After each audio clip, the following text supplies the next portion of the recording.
अस्सलामुअलैकुम जी, welcome to a new vlog. उम्मीद है आप सब बिल्कुल ठीक होंगे, खैरियत से होंगे, मज़े में होंगे। तो भाई आज मैं आपको देने लगी हूँ बहुत ही दो मज़ेदार सी रेसिपी। एक है जी स्टीम चिकन की रेसिपी और दूसरी है जी बीफ बन्नू पुलाव। तो भाई एक चीज़ का ख्याल रखिएगा, अगर इस रेसिपी से आपने एक दफ़ा स्टीम चिकन बना लिया तो उसके बाद आपको दोबारा बार बार लाजमी बनाना पड़ेगा, क्योंकि भाई ये बनता ही इतना मज़ेदार और जूसी स्टीम चिकन है। तो भाई चलते हैं जल्दी से रेसिपी की तरफ। मैंने लिया था 1.5 किलो चिकन और उसमें मैंने डाले हैं 5 से 6 चम्मच भर कर दही के साथ में मैंने डाली है पिसी हुई लाल मिर्च, कुटी हुई लाल मिर्च, धनिया पाउडर, जीरा पाउडर, गरम मसाला और थोड़ी सी चिली सॉस, नमक, काली मिर्च का पाउडर, अदरक लहसुन का पेस्ट और थोड़ा सा फूड कलर और साथ में एक बड़े साइज का लीमू का रस। तो भाई इन स्पाइसेस की कोई बहुत ज्यादा एग्जैक्ट क्वांटिटी नहीं है। मैं क्या करती हूँ कि जब दही में बहुत सारे मसाले मिक्स कर लेती हूँ तो उसके बाद हल्का सा जो वो जो दही का मसाला है उसको चिकन डालने से पहले आप हल्का सा चख लें। उससे होता क्या है कि आपकी जो मसाले और नमक है वो बिल्कुल एग्जैक्ट क्वांटिटी में होते हैं, क्योंकि आपको पता चल जाता है कि क्या चीज़ कम है क्या चीज़ ज़्यादा है। और चखने के बाद मुझे जो मिर्चें हैं वो थोड़ी सी कम लग रही थी, तो उसके बाद मैंने थोड़ी सी कुटी हुई लाल मिर्च और थोड़ी सी पिसी हुई लाल मिर्च मैंने दोबारा से डाली और फिर इस कुकर को जो है वो हमने अच्छे तरीके से मसालों में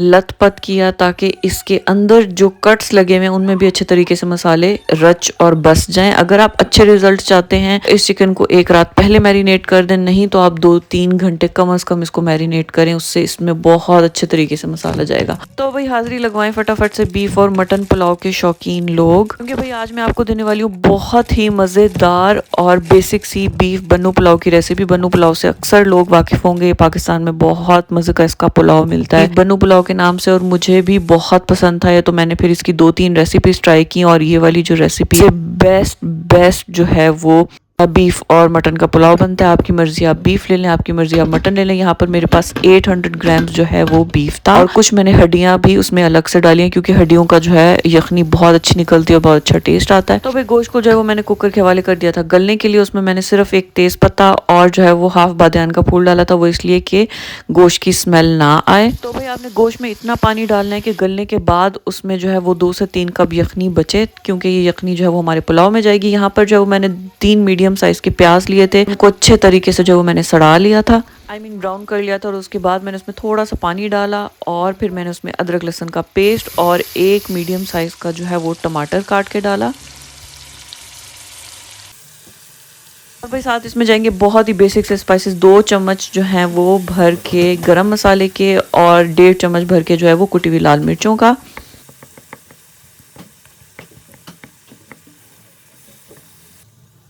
और भी उसके बाद आपने टमाटरों को जो है वो अच्छे तरीके से गला लेना है और साथ में इमली का पल्प डाल देना है और इस मसाले को जो है वो आपने अच्छे से ज़रा भूनना है, ताकि जो प्याज और टमाटर हैं वो आपस में रल मिल जाएं। तो भाई यखनी जो है वो रेडी हो चुकी थी और साथ ही जो गोश्त है वो अच्छे तरीके से गल चुका था। मसाला भूनने के बाद मैंने गोश्त को जो है वो यखनी से निकाला और उसको मैंने इस मसाले में डाल के उसको 2 से 4 मिनट के लिए अच्छे से भूना। और उसके बाद जो है वो मैंने इसमें 3.5 कप यखनी डाली। ग्राम्स के करीब जो है वो मैंने बासमती राइस लिए थे, जो कि तकरीबन 2.5 कप बनते थे, तो 1 गिलास ऊपर जो है वो इसमें पानी जाता है, यख, और वो मैंने इसमें डाली। तो मैंने जो है वो उसमें चावल डाल दिया। और मैं आपको बताना भूल गई कि नमक जो है वो मैंने थोड़ा सा यखनी में डाला था और बाकी का जो है वो मैंने मसाले में डाल दिया था।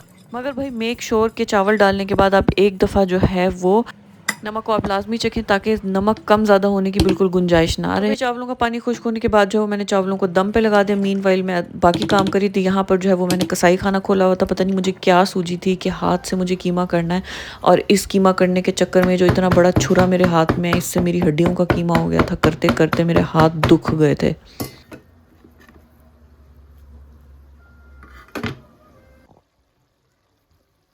और भाई ये तो मैं आपको बताना भूल ही गई कि मैं इतना सारा खाना बना के इस खुशी में रही हूँ। आज मेरे घर पे आ रहे थे गेस्ट, तो मैंने सोचा कि पिछले काफ़ी दिनों से 2-3 हफ्तों पे जो है वो मैं बिरयानी बना रही हूँ, तो इसलिए मैंने सोचा कि आज मैं पुलाव बनाऊँ।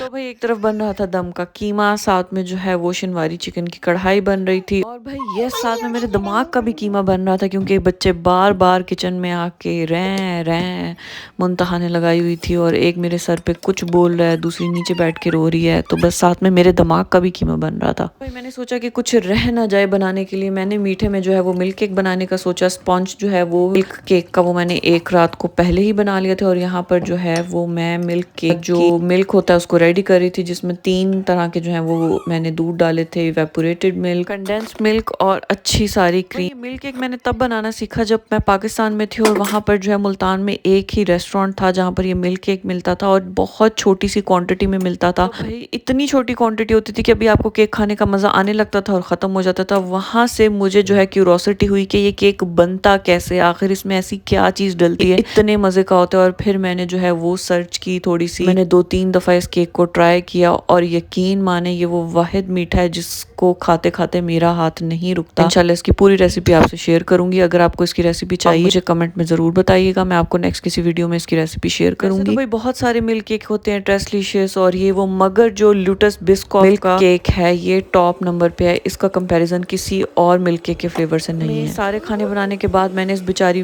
कुकर को जो है वो फ्रिज से निकाला, जो कि बेचारी रात से मसालों में भून रही थी। तो मैंने सोचा इसको भी अब स्टीम किया जाए। मैं हल्का सा ऑलिव ऑयल डाल के मैंने सारा चिकन इसमें डाल के इसको ढककर 30 से 45 मिनट के लिए हल्की आंच पर जो है वो छोड़ दिया। आपने इसको बिल्कुल आराम से छोड़ देना ताकि अच्छे तरीके से जो है वो चिकन गल जाए। स्टीम चिकन, अच्छे स्टीम चिकन की निशानी ये है कि वो अच्छे तरीके से गला हुआ होना चाहिए। बाकी का पानी रहे तो उसको आप अच्छे से खुश कर ले, और इस तरह से जो है वो इसमें साइडों से ऑयल निकलना चाहिए। और देखिए कितना मज़ेदार और जूसी जो है वो स्टीम चिकन लग रहा है। जो है वो इसको कोयले का धुआं दे दिया था और ये रेडी हो चुका था। अब यकीन करें ये स्टीम चिकन इतना इतना मज़ेदार बना था, बहुत ही परफेक्ट जो है वो फ्लेवर्स आ रहे थे इसमें, टेंगी और स्पाइसी और जूसी, बिल्कुल एग्जैक्ट और परफेक्ट जो है वो मसाले थे। और साथ ही भाई जो है हमारा पुलाव भी रेडी हो गया था। इसको जो है वो मैंने धनिया से गार्निश कर लिया। ये देखें कितना मज़ेदार ज़बरदस्त सा पुलाव रेडी था। और आप यकीन करें ये इतना मज़े का पुलाव बनता है। अगर आपने चैनल को अभी तक सब्सक्राइब नहीं किया तो please do subscribe the channel. देखिए इतनी मज़ेदार सी रेसिपीज़ देने के बाद एक सब्सक्राइब और लाइक तो बनता है।